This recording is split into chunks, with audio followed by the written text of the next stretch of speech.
Avant, sur Amiens, on avait Gilles Durobien comme maire. On a eu 2 mandats ou 3 mandats. On a un mec qui s'est présenté qui s'appelait Gilles Demailly, PS.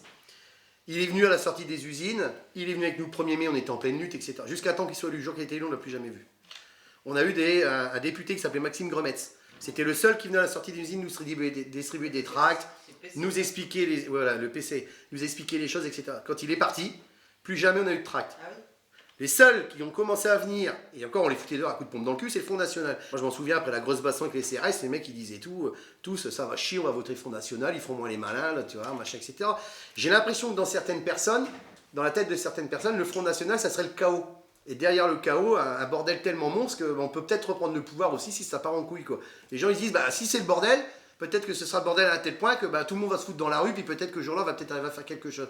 Il y a un ras-le-bol général. Ouais, non, mais il y a un truc, voilà, c'est ça, la politique du pire.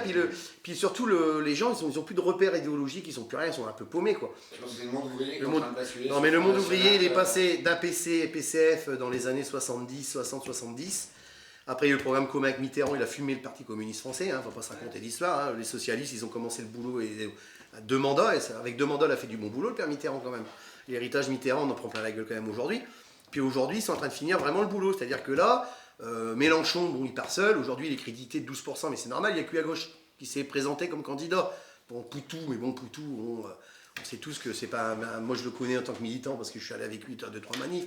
Mais Poutou, rien à voir avec Besancenot, puis c'est un mouvement qui s'est cassé la gueule, quoi. Bon, le vrai problème aujourd'hui, c'est quel avenir on va donner aux gens. Parce que moi, je reste persuadé que le monde ouvrier, plus que jamais, va voter Front National, surtout quand on entend les conneries qu'on a encore entendues hier. Macron qui sort un parti qui s'appelle En Marche pour faire la place nette à Hollande, hein, parce que c'est ça la réalité, on nous prend pour des cons. Tout le monde en a plein le cul, et les gens, tant qu'ils arriveront encore à bouffer, je pense qu'il n'y aura pas d'explosion sociale. Je pense qu'on n'est vraiment pas loin que ça parte en couille, sincèrement. Je le souhaite, parce que moi je suis un de ceux qui dira qu'on ne changera les choses que si demain on prend la rue. Mais si ça part en couille, ça peut bénéficier au Front National. Sauf que le Front National, on ne le voit pas dans la rue.